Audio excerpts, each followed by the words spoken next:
I'm only one, but I am one. I cannot do everything, but I can do something. And I will not let what I cannot do interfere with what I can do. Some of you have seen our speaker on national television shows. Her impressive bio is printed in the Convocation program. It outlines her educational background and lists her impressive professional experiences. We're also informed that she had a brush with history, being a student in President Barack Obama's constitutional law course at the University of Chicago. She was born in Liberty City, Miami, Florida, to a father with Jamaican roots and an Afro-Cuban mother, and calls herself Mrs. by Black America. That is Mrs. Margarita Anderson, and that's part of the story of her life and her family's life. The Anderson family set out in 2009 to demonstrate the power of one, to show the world how one family can make a difference. Their year-long journey was called the Empowerment Experiment.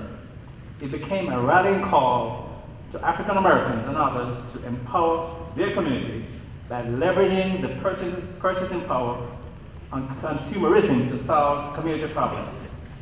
For an entire year, the Anderson family bought products and services only from Black businesses and used only Black professionals. They made a conscious choice to take a stand, to mobilize the Black community to flex its considerable economic muscle. Her story is one of discovery. Discovering the untapped strengths in the Black community, discovering brilliant Black entrepreneurs, discovering the inequalities hardwired in the economic system, discovering how their family would find fulfillment and inspiration by shopping Black. They caused us to draw attention to the condition of minority businesses, and they succeeded, bringing in national attention to an important issue and finding many diamonds in the rough in that community. Out of this journey came a book called by some a must-read for young, aspiring entrepreneurs. The book is called Our Black Year, One Family's Quest to Buy Black in America's Racially Divided Economy. Young people, Claflin students, Ms. Anderson is a terrific role model. I want you to listen to her story, become empowered by her, like her, find a cause, and remember the power of one. How one person, one family can make a difference. And so now I present to you a person called by many the leader of conscious consumerism, Mrs. Margarita Maggie Anderson.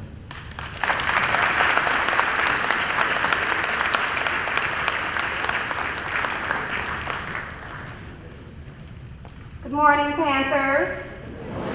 We need to have a little more excitement in here. I had to leave my frigid Chicago home to come here to this beautiful South Carolina town. I'm excited about that, but I'm more excited to be here with all of you today. I know that you were forced to come to Convocation, but I'm gonna do my best to make it worth your while. President Tisdale, faculty, staff, administration, Mr. and Mrs. Claflin, alumni, distinguished guests and friends, thank you so much for coming out today, and everyone else here in the South Carolina family that decided to join us for this wonderful convocation. 6 years ago, in 2009, for the Empowerment Experiment, my husband and I took a public stand to completely live off Black businesses for an entire year, in honor of our business owners and our economically deprived neighborhoods, and to do something to give back to our community. But before that, in 2008, we were just an average, middle-class, bougie Black couple. My husband was a finance guy, had worked his way from Detroit to Harvard, earned his MBA at Kellogg. I'm the daughter of Cuban immigrants who came here with nothing. I grew up in drug-infested Liberty City, Miami, made it to Emory University, worked as an aide to a civil rights hero who marched with and got beaten with and jailed with Dr. King, Congressman John Lewis. And then I was a speechwriter for the mayor of Atlanta. Then I went on to the University of Chicago for my MBA and my law degree, where I learned constitutional law from one then Professor Barack Obama, who later, after being my professor, became President of the United States of America. We fell in love while we were both in graduate school. That's John and I, not President and I. I'm trying to bring no more trouble to that house. We bought a home in our nice suburb, had 2 beautiful babies, and we're living out our awesome American dream story. We had a great life. So why would we have to do something this extreme to prove our love for our people and our willingness to stand up for them? Besides, it wasn't like we weren't doing anything. We're active in our youth ministry at our black church. John is a mentor and 100 black men. We're teaching our girls to love themselves, their God, their country, their neighbors, and their skin. We tithe every once in a while, donated to the UNCF when they bugged us. Wasn't that enough? Philanthropy is commendable, but it must not cause the philanthropist to overlook the circumstances of economic injustice which make philanthropy necessary. Dr. King said that. So what are those circumstances Dr. King was talking about? In the Asian American community, a dollar circulates among the community's banks and retailers and professionals for about 28 days before it's spent with outsiders. Our Jewish friends, the circulation period is 19 to 21 days. In the WASP community, let's say predominantly white areas, if you will, the dollar can stay between 15 to 17 days. In the black community, our community, we keep our dollar for 6 hours. So I'm very proud that I lived off black businesses as much as I could. I'm so blessed to have had that opportunity and the wisdom to see that pledge through. Thank you. Let me give you some highlights about the year. We spent or otherwise invested about $94,000 that year with black-owned businesses that we wouldn't have otherwise. We're disappointed by the number of markets and industries where we suffer from a complete lack of representation. We went without, absolutely deprived of the quality of life to which we had grown accustomed. I made my daughters eat gas station food like bologna and overpriced cereal, overprocessed foods like chili cheese Fritos for dinner. Don't frown too much. It didn't kill me to have to eat chili cheese Fritos. I do like chili cheese Fritos. But I didn't enjoy being forced to eat those Fritos because the one African-American owned grocery store in Chicago closed 5 months before we finished our experiment. So we didn't have a place to shop. That was tough, really tough. But it wasn't just tough because of what we endured. Our hearts ached seeing what our people, black people, have to go through in these retail and food deserts. Can't get a piece of fish or a banana, whole grains, forced to settle for high-priced inferior goods and services delivered through steel bars and from under bulletproof glass. And enduring disrespect from shop owners who won't live in the community, hire from the community, but use our starving community's money to send their kids to college. And it was painful hearing the stories of top-quality entrepreneurs who did everything right and worked hard and can't get their own people to lift them up. It was hurtful and fearful being called a racist, a Nazi, or the other N-word, dealing with the threats and the hate mail because I decided to use my buying power to support my economically depleted, exploited community for 1 year. It was humiliating taking CBS News and PBS NewsHour through the black areas of Chicago, trudging through all that economic deprivation and the social decay. Every face we see black, watching them, the very nice white correspondents and camera crews shake their heads as we went door to door, business to business. Hi, we're doing a story on black businesses. Maybe meet your owner and going blocks, sometimes miles on the west side of Chicago before encountering a black proprietor. We had so much, so where did it go? What happened to us? The tallest tower can tumble down if it not be rooted in solid ground. So being a far-seeing and practical man, he said, train your head, your heart, and your hand. Your fate is here and not afar. So let down your bucket where you are.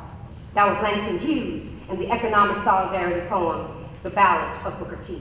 Your fate is here and not afar. So let down your bucket where you are. Our ancestors and elders had economic solidarity. It's gone. Only 2 to 5% of our $1 trillion in buying power stays in our community to empower the community. And it wasn't always that way. You know that.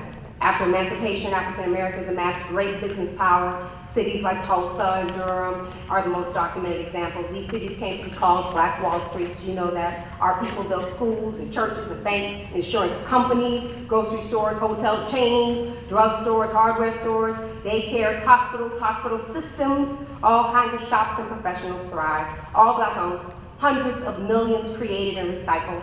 The prosperity and the businesses enabled the creation of black educational, civic, and rights organizations and funded the civil rights movement. Booker T knew, Dr. King knew that we had to focus on our economic empowerment, not just our social equality. And those who opposed them, they knew that too.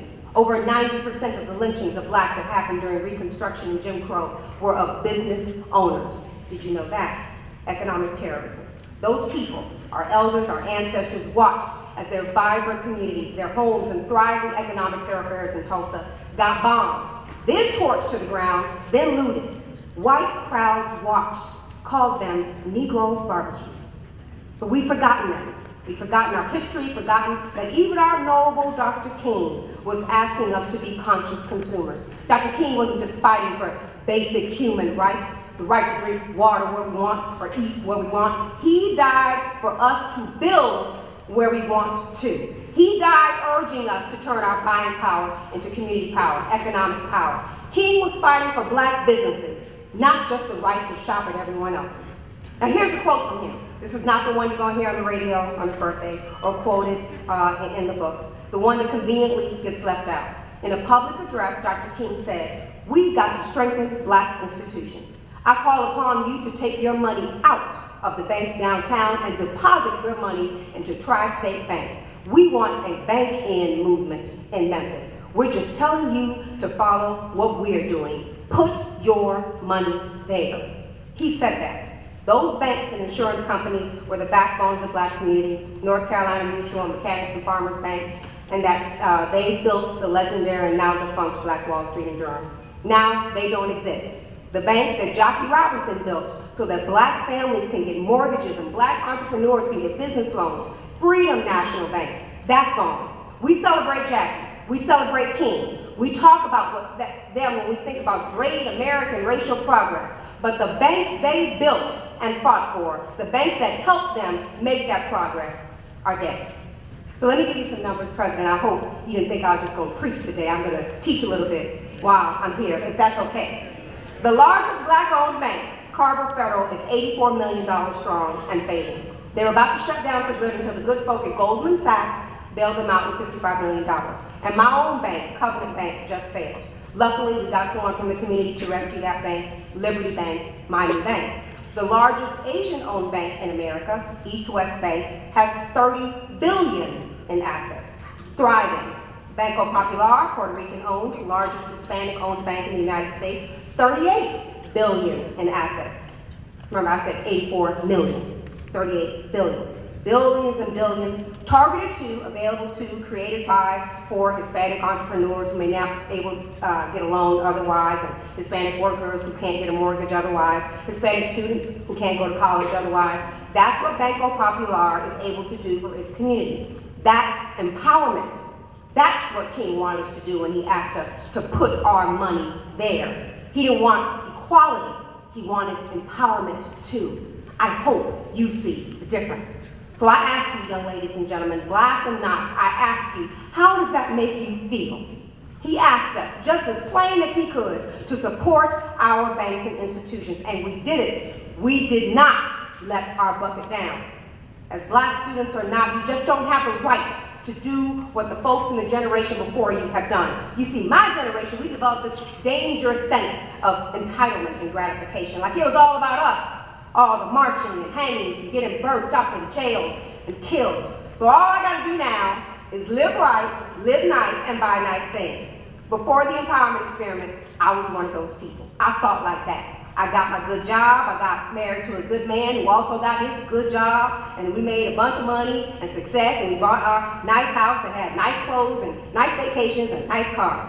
Then fortunately, God gave me a moment, and it was in that moment that I learned I don't have the luxury of giving up on my people. I cannot give in to the status quo. I just don't have the right to live that empty and easy life. And that was the moment when I got the call, and the doctors told me that my mother had pancreatic cancer. She was given 1 month to live. And as I sat in the hospital bed with my best friend, the most important person in my life, she told me that my experiment, the idea that we've been tossing around for years before we had the courage to do it, to live off black businesses every day, was the most important thing I could ever do. I didn't want to. I wanted to spend every second I could with Mima. Besides, it wasn't going to make a difference anyway. It's not like the finest students in South Carolina would ever come out to see me talk about it if I ever did it. Obviously, I was wrong. Then Nima told me that if I had the gall to ask her and expect her to fight pancreatic cancer, which according to all the statistics we all knew was an impossible battle, she was well within her right to insist that I do this experiment. She made me do it, even though we knew the odds were stacked against us. Nima was right, King was right, Langston was right. I wanted my girls to know that not only can they buy from Sears, that was the 50s and 60s, or work at Sears, we got better there, we fought for that. My children need to know that they can own Sears. So maybe it was time that we fight for that too. Stay with me. I hope I'm not moving a little too fast and furious for you on this lovely, crisp Thursday morning. I know you don't have class right now, but I'm here to teach, not just preach. You're gonna learn today. Think about it like this. This is one of the things that Barack taught me in constitutional law. This is what Professor Obama told me. Every major tenet in our democracy, our legal system, our constitution, the right to a fair trial, the right to vote, labor rights, the right to free speech, came out of the African American struggle. Think about that. He taught me that. We did so much, we created so much, contributed so much to this wonderful country, but we at the bottom. We gave it all away. You know what that's like? You know what that's like? That's like courting somebody for weeks. Being a friend, taking her out, sending her flowers. Y'all still do that, right? Young man, y'all still do that. Okay, I need to take a pause here for my sisters. Don't let these young men tweet and Facebook their way to your heart. They need to have something in their hands when they come see you, just like my man did for me. Well, anyway, you do all that work, then you finally get your chance and you take it to the big dance.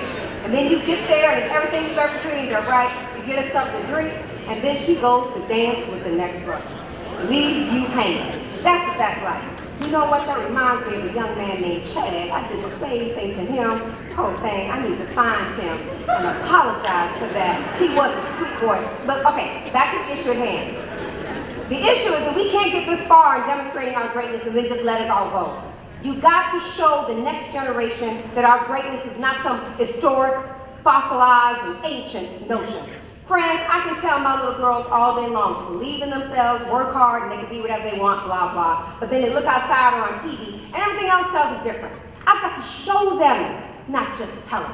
I try to show my girls the unity and the beauty and the businesses that used to define their people and their places. I lived off black businesses amidst death threats, a dying mother, and a detached, disconnected community for the same reason that Rosa Parks sat there in the front, resolute, refusing to pay her money to a business that did not value her. For the same reason that Medgar Evers led those boycotts of segregated Mississippi businesses. For the same reason that Reverend King stood there in defense of those sanitation workers, certain his assassination was imminent, and still told the community to put their money into black banks. I don't want to just tell my daughters that they used to be able to go to the corner for ice cream or candy and be welcomed by a local business owner who looked like them and looked out for them.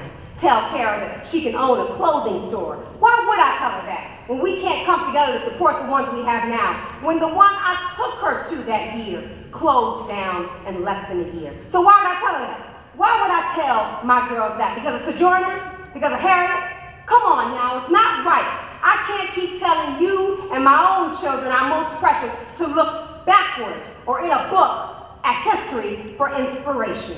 I hope that's not why you brought me here. Your inspiration should come from the same place that mine did. From Nzinga, the owner of the local bookstore. From Uncle James, the dry cleaner on the west side of Chicago that hires gangbangers and teaches them the business. From Tracy, who owned the local wine shop. From Fred and Rochelle Holmes, my new friends, the owners of your The Matriarch, where I stayed last night. Please stand up if you're here. Are they here? The Matriarch, there she is. My host, your role model, your nickname. You're here. You're at the finish line, but don't cross it and leave King's giant wish behind, the hopes and the dreams of these disillusioned kids behind. I want to know what you're going to show them. Show them how brilliant we still are, how united we still are. You got to let your bucket down. You got to step up, or you're going to end up like Po Chad did, holding a glass of punch, wondering what happened to his girl, his prize. He was cute, he was sweet, but Chad didn't step up. And that landmark study based on my family's experiment, we showed that out of our close to $1 trillion in buying power, only 3% of that goes back to the Black community. Kellogg also showed that if we were to redirect our spending with our own from that 3% to 10%, no one's asking you to only support Black businesses, just support them a little more. We could solve all of our community's social problems. Everything would change. We would create 1 million jobs. 1 million jobs. And everybody's talking about jobs. New jobs, new American jobs. So if you won't do it for those slain entrepreneurs and freedom fighters, if you don't think it's worth it to recreate the greatness we already had, if you won't do it for me because you're inspired by our stand, and you won't do it for that child who has lost hope, if you're not on fire about the chance to create 1 million jobs in your community, do it just to prove all those who disrespect, deny, and dismiss you wrong. Irving J. Bachman, let me give you another fact, the former CEO of Revlon, when asked about competition from Black-owned firms and the Black hair care industry, was quoted in Newsweek 1986 in saying, in the next couple of years, all the Black-owned businesses will disappear. They'll all be sold to white companies. He said that, and he was right. Magic Shade, Dark and Lovely, Roots of Nature, Less Jam, Spoken Waves, Carefree Curl, Dark and Natural, Motions, all those brands, the brands that only Black people buy every day, are owned by L'Oreal, a company based out of France. All that money is going who knows where. I know where it ain't at. It ain't in Gary, it ain't in Oakland, it ain't in Baltimore, it ain't in New Orleans. L'Oreal is making a lot of commercials with our beautiful Black people in them, putting our beautiful Black people on the boxes and on the website. But guess what? L'Oreal is not doing business with Black entrepreneurs. L'Oreal does not have a supplier diversity program. No Black suppliers, just Black buyers. They just included in their mission statement in 2011 a mission to include diverse business owners. I told you, you're gonna learn something today. And you know what I say to that? I don't say shame on Bachman. I can't get mad at L'Oreal for being smart enough to make those commercials. I say shame on us. On us. So what? Those commercials don't create desperately needed jobs. Is the Black community safer and cleaner now because L'Oreal put Black people and music in a commercial? Is unemployment down now for Black people? Or local systems, school systems of Black areas better funded? HBCUs better endowed because they show happy Black families on the boxes? Are Black people prospering now because Queen Latifah and Halle Berry are cover girls? Do what I do. Do your research. Be conscious about where your money goes and what it can do. Your Professor Maggie did some research and learned that over 60% of Hennessy sales just come from a part of the Black community. 60% of their U.S. revenues come from a segment of the Black community, the younger folks. Let me back up. Oh, I'm so sorry. I'm sure none of you, my young people at Claflin, even know what Hennessy is. I'm so sorry, Pastor and Mr. President. Forgive me. I'm an academic. I just brought it up to make a point and give you a data reference. Young people, President Tisdale, Hennessy is a cognac, a global brand that is very popular among Black people. You know, other Black people.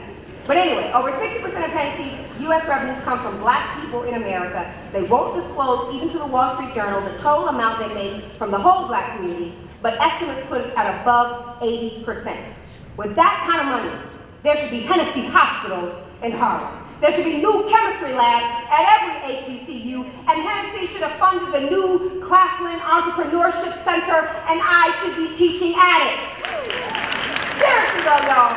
80% of their U.S. revenues coming from our community. Hennessy should have a huge account at several Black-owned banks. There should be dozens of Black Hennessy distributors and significant advertising in Black-owned media. That is true, but it is not happening, and it won't happen if you don't step up. Did you know those Montgomery marchers, your elders and ancestors, marched for 385 days straight? Just over a year. Those good people had killer dogs at their feet.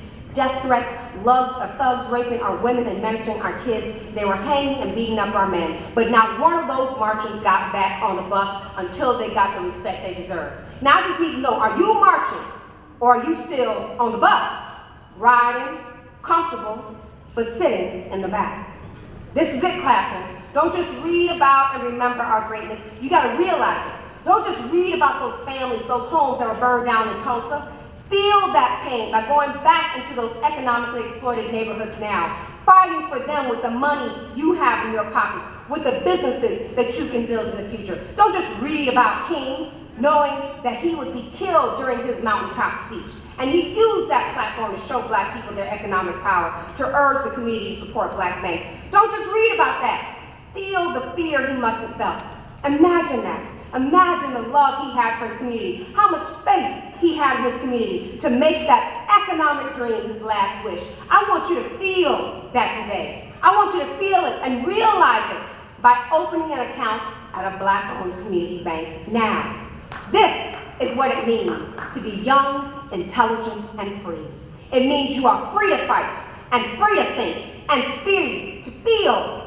Dr. King's pride and hope, too, when he said the day before he was slain, this is what he said. In 1963, the black people of Birmingham, Alabama, aroused the conscience of a nation and brought into being the Civil Rights Bill. Later that year, I was able to see the community rally around those brothers and sisters who were suffering. I'm so happy today. He said that. He was happy on the day before he was murdered. You too can feel that pride and that power and that joy, but you can only feel that after you fight. Only after you stand up for what's right and help people who need it. I get to feel that every day. And then he went on to say, so it really doesn't matter what happens to me now. When I got to Memphis, some began to talk about the threats that were out. What would happen to me because of some of our sick white brothers? Then he said, like anybody, I'd like to live a long life, but I'm not concerned about that now. I want to do God's will, and he's allowed me to see the top of the mountain. I've looked over, and I've seen the promised land, and I'm happy tonight. I'm not worried about anything. I'm not fearing any man. Do you feel that? Do you feel that? Do you feel how what may seem like a burden is truly a blessing? After our Black year, all those businesses we supported, the ones you read about in the book, they died. My businesses, my bank, my chambers, and just as sure, our children are dying right in front of our eyes. We keep losing and everything keeps falling apart. So I wonder often, was it worth it? My children going without, my husband almost losing his job, death threats coming to my house, strange cars parked in the front, the horrible things they said about me and my girls. There was a Die Nigger, Die Anderson's website up for over a year. Dragging my family through this used to make tons of money in corporate, but I'm an activist now, and that's a huge financial sacrifice for my family. That whole year, during the experiment, my mother dying from pancreatic cancer. I should have been with her, helping Papa take care of her. She was dying, and I chose to fight for this instead of fighting for her. Her only daughter, and I wasn't there for her. The last year of her life, Luisa Maria Palacios, who taught me that our speaking Spanish and our being from Cuba didn't make us less black or not black. She told me to never forget that that just meant we got dropped off a little earlier. That's all that meant. She's gone now. So what that I have this book? So what that my family made history? So what that I have this study that proves exactly how we can rescue our community? No matter how many times I share my story, the research, the book, the businesses ain't coming back. Mima ain't coming back. And my people will always be poor and powerless, right? Because that's what it feels like sometimes, right? That's what it feels like. Doesn't it feel like that sometimes? So I asked God, what else do I need to do? My people are not making the changes, at least not as fast as we need. What am I doing wrong, Lord? And you know what God said to me? He said, this ain't about you. This ain't about your kids going without fresh food. This ain't about you sacrificing your mama. This ain't about you going broke trying to keep this project alive. It's about a people, a chosen people that has lost its way. And I have blessed you, and you don't know it, by giving you the answer, by allowing you to live it and feel it and teach it. I blessed you, and that's when I realized that what I thought was a burden was actually a blessing. And you know what God did for me? When I realized that the burden was a blessing, he sent me these angels to help me. Just let me testify, and then I'll let you go. To teach me and inspire me and stand up with me and support me. You too put faith over fear, and you will get favor. You sacrifice first, then you will get the strength. Let me show you how this works, because I told you, I'm not one of these speakers that's going to bury you in a bunch of platitudes with no proof. Everything I tell you is backed by fact, by history, by truth. About 2 years ago, I was about to give up on this. I was about to shut this whole thing down, go back to corporate, make my $300,000 as a VP of whatever, use all my talents and smarts to help, I don't know, Sears, sell microwaves, whatever. Then my best friend, an executive at New York Life, who had been inspired by my work, we had done some projects together to teach people to create wealth, to create intergenerational wealth and insurance, stuff like that. Our little campaign was working, really working. We had created over $35 billion in wealth and signed up over 160,000 families for our campaign. We did that. So he used that success to find a way to get some funding from New York Life to help me share my story. We call it the Empowerment Tour. And we are going to no less than 20 cities across the country, creating jobs and creating wealth for our community. Clap for that. We began our journey last summer. We had announced the movement in Detroit in June at an event with the Honorable Dr. Benjamin Chavis. Students, if you don't know who Ben Chavis is, please look him up. And there I was, beaming and glistening and preaching and teaching. Ben Chavis on one side, Eugene, my best friend from New York Life, on the other. And together we put our arms up in the air and announced this new tour and movement. It was beautiful. Then 5 days later, on July 1st, I found out I was sick. Yes, Margaret, I was sick at the family reunion. We had an IV set up in my room. No one knew about it. I asked Dad not to tell me about it. I didn't want to ruin our good time. And it turns out the doctors say that I've been sick for a while, but the symptoms, you see, hadn't showed up until I got that tour, until we started doing this movement. I was getting weaker and weaker. I wondered, how will I serve now? How will I preach and teach now? Then I called Eugene, my partner and friend, bawling, and told him I was sick and that we can't do this tour anymore. And Eugene, the angel that God sent me, said, no, Maggie, think about how much more you can do now, how much more powerful your testimony can be. You have to claim the victory now and then continue the fight. And then Eugene, to prove his unyielding faith in me, asked me to speak at some other big conference that was coming up in Tampa. New York Life was a sponsor. Just stay with me. I was sad and I was scared. I worried about people looking at me and pitying me. My condition had worsened and I could barely get out of a chair by myself. Eugene knew all this, but he didn't pay it never no mind. He just asked me to do one thing. He said, when you come here, this time when you present, I want you to talk about the progress that you've made in the empowerment experiment, the businesses that have grown across the country, the people who have changed, the groups who have recommitted and repurposed themselves to find economic empowerment, the students who have decided to become entrepreneurs, the corporate executives who have committed to supporting this cause, all the hundreds of thousands in accounts that we've created for Black family-owned banks, the hundreds of millions in new contracts to Black-owned businesses that we initiated in this experiment, the new jobs that came from the empowerment experiment. I've never done that before. I was running 3 miles a day less than 2 years ago, and the doctors have now damned me to a wheelchair. Right when my dreams started to come true for this movement, right when my life's calling had become so clear, right when my little babies were becoming little ladies. All that I've ever worked for was crumbling and crashing right in front of me. And that man, the angel that God sent me, told me to give a presentation about victory, about strength and success. So I did. But this is the most important part of the story. From that point on, you have to believe this, from that point on, I've been getting stronger. The next day we were on a dinner cruise, I was dancing. A few days after that, I got off my medication, and throughout September, without medication, ever since we decided that we were going to still do this tour, ever since I started sharing the good news about what our people and our businesses and our partners are doing, I've been getting stronger. Kansas City, I was stronger. Philadelphia, stronger. Detroit, stronger. Chicago, stronger. Getting out of bed on my own, out the truck, out the tub, climbing up the stairs without help, getting dressed so much easier. So do you see how this works, kids? I hope you see this. I figure I need to keep having faith and claiming the victory first and sharing the good news. I gotta hold on to that vision first because I'm a visionary.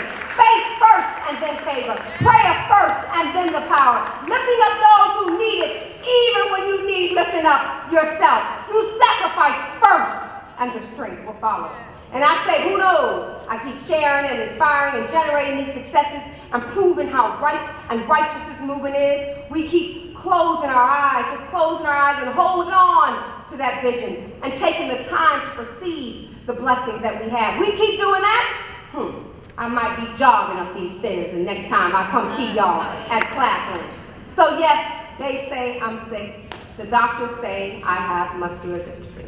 I'm supposed to be in a wheelchair right now. I'm not supposed to, according to the diagnosis, the genetic test, the blood test, not supposed to be able to lift up a cup of coffee. But I had a vision for my people that came out of that year.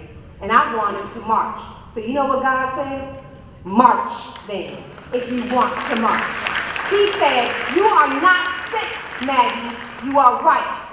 You are all right. Just keep having faith in your people, not the problems. You gotta believe in that vision and see the victory and march to it.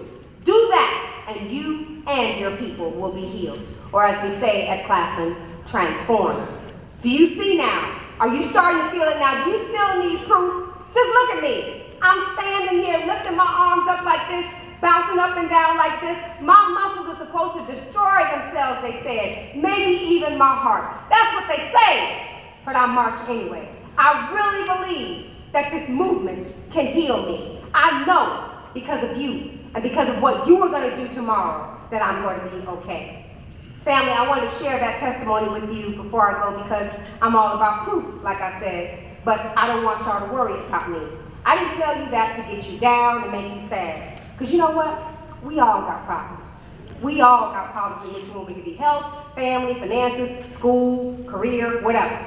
We all got problems. And it's hard to stay focused and committed when it gets tough. It's hard to keep believing in the movement and yourself when things get tough in business, in school, and in life. We all have problems. And I just want you to know that what I've learned over this past year as I've been touring and recommitting to my calling and not giving up and continuing to march, you know, what I've seen, Mr. President, is that you know what support like this has been able to make me do. We all got problems, but when you are consumed by a cause, and when you're running with the righteous, and you know you are destined to make a difference, when you commit to a vision that helps the world heal itself and get better, when you close your eyes and see your mountaintop, you don't have time to be sad. Just like Dr. King, you will find a joy that is truly miraculous. Take it from me.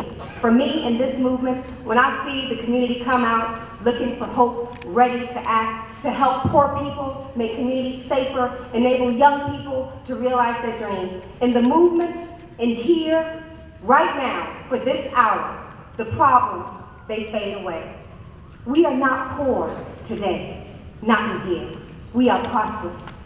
We are not killing each other today, not in here. We are supporting each other. We are not sad, Margaret. We are not worried, Dr. Ball.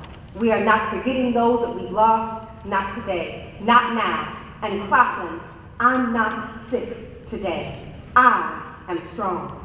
Do I look sick to you, Claflin? Do I look sick or do I look strong? I am strong, but I get scared and I cry too. But I cry now too. I cry too at the wonder of God who would align us all like this, align all those events like this. While I still cry about those precious minutes and months I'm never going to get back with Mima, while I'm still scared about what may come of this disease, I can still be happy like King. So I want you to be happy too. I want you to rejoice with me and I want you to clap. I don't want you to cry. I want you to rejoice, Claflin. Don't cry about the burdens. Clap for the blessings. Are you with me? Do you really believe? Do you have faith in this, in us, in yourself and in your vision? Or do you have fear? Are you ready to turn those burdens into blessings? If you are, then I want you to stand up, my little visionaries, my revolutionaries. Give me some more healing today and show me my talented transformers. Show me your march. Show my little girls. Let that sacrifice strengthen you and strengthen me. Strengthen those who need your vision. The sacrifice will give you strength. The fight will give you favor. Now sit back down. I got to pay tribute to my mom and then I'll let you go.